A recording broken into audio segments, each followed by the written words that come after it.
Alright, day 2 with the MG. Sat around looking at it quite a bit last night, going through it, trying to see what was all the issue. There's a few, I'll say that much. So let's get in. I think I showed you guys last night that is not ideal. And then I'm not sure what's going on there, but I don't think that's supposed to be like that. It's on both sides. It's pretty soft. It's almost like somebody put some styrofoam in there or something. But yeah, new floor pan. I'll have to get that vacuumed out. I can do that later on today. Gave it a quick wash just to try to get some of the junk out from in the engine bay, which was a severe mess. These are fiberglass. I don't believe that that's the way they're supposed to be. I'm thinking that was a cheap way of fixing it. A little bit of rippling down there. I think that's a signs of an accident. Got most of this stuff cleaned up now. At least I can see it and get in there to what I need to do. And yeah, with the fenders being out, you can see the fenders got some cracking in there. Well, metal doesn't do that. Fiberglass does that. Leave it out there.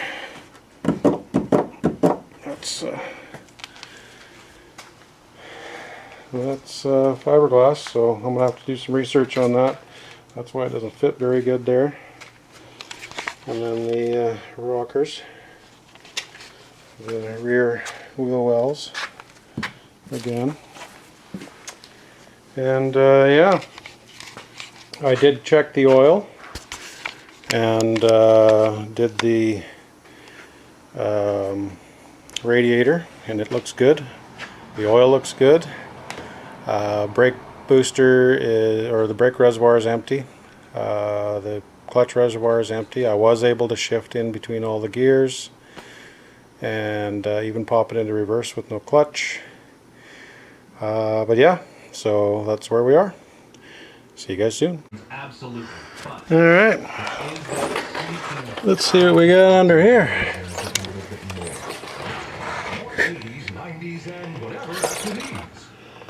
We're gonna recycle, baby! Milk yes, car seats no, juice boxes yes, plastic number 7. Uh-oh, if only there was a recycling encyclopedia. No overdrive, that's for sure.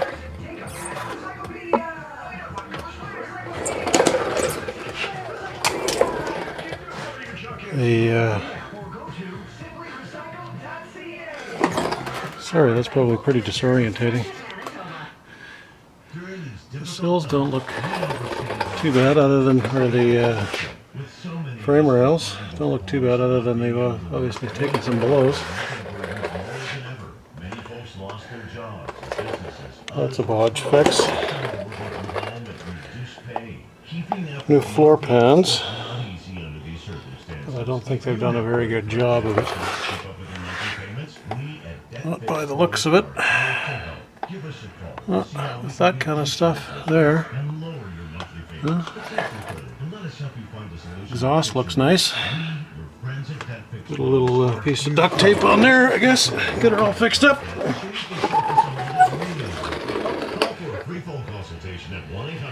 Well, definitely floor pans too, probably, unless I can cut those out and reuse them.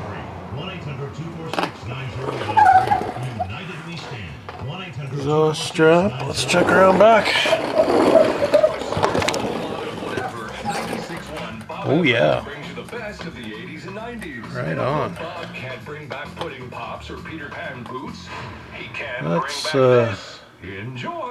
not gonna work at all.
Okay, so what do I know? Got the valve cover off. Rolled the engine over. Turns over real nice. No tight spots, no odd noises. The valves are not too much lash in them. You know, they obviously need to be set. It hasn't been running a while.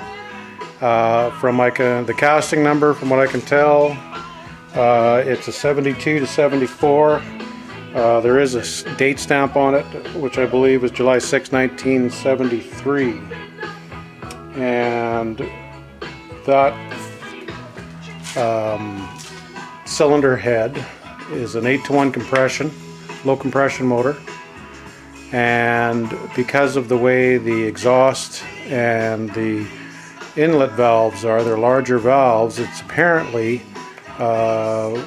sought after for racing and high performance uses, which is interesting. I don't know if I'll be doing anything like that, but nice to know that the engine turns over and that there's a little bit of room for options as far as what I can do with the motor.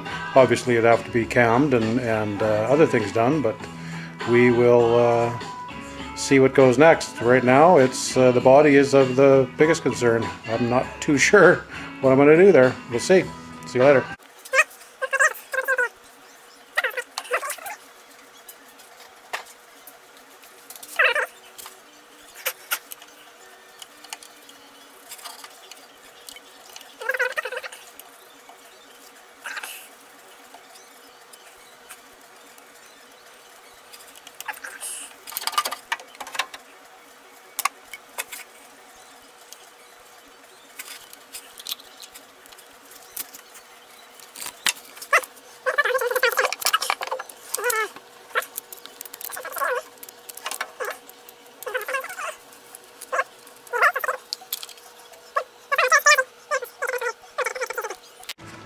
Okay, I'm removing the fender on the opposite side.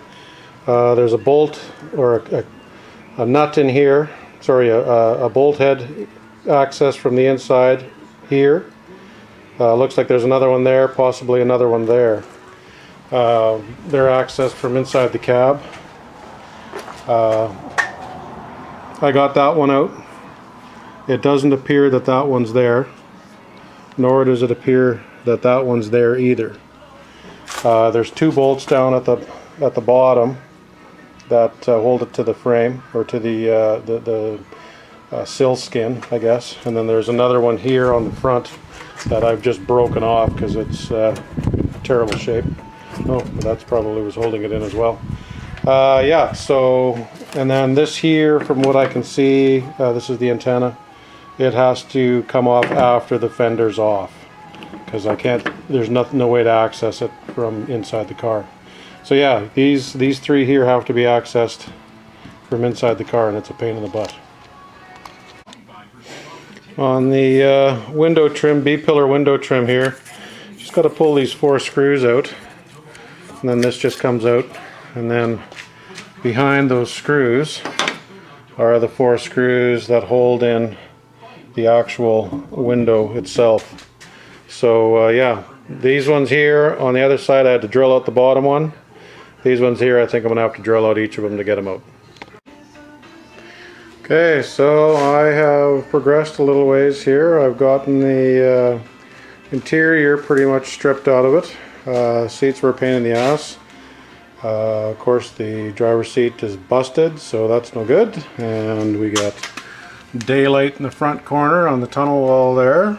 Of course, the sills we already knew about. I've gotten the chrome molding off of everything here, all around the back, got the windows out. Pretty straightforward. You got to take this piece of molding off first to access the 4 bolts along the back there to get the window out.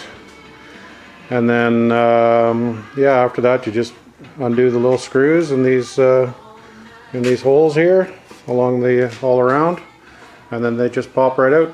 And then, yeah, pretty straightforward. I got the back basically emptied out. The cover's gone. Driver's side or passenger side's basically done. All the panels are off inside. Gonna pull that window out next. Then I'm probably going to pop the doors off and do the sill pieces, get all that off of there. And then the dash, and probably then the rear trunk here, and then it's suspension and engine. And yeah, it's coming along. This body shot, I think I've mentioned that already in another video. I don't know what I'm going to do with it. As much as I would like to think I could fix it, I just don't see how I have the skill set, and I'm pretty confident that the costs would be in the probably $6,000 to $7,000 range just in parts. Well, both fenders, inner fender on this or on the far side, I think needs to be replaced as well. Sills on both sides, diaphragm, castle rail, even the subframe welding on the subframe underneath looks very suspect. The cabin floors need to be done. The trunk floor needs to be done. Rear quarters on both sides need to be done. These back corners here need to be done. So I'm thinking that this one's scrap, which is too bad. I would have loved to have been able to put it back together. Even the outer rear wheel well on either this side or this side, I can't remember, is shot, so that would have to be changed as well. I found a replacement car, going to use it instead, so I'll keep you updated.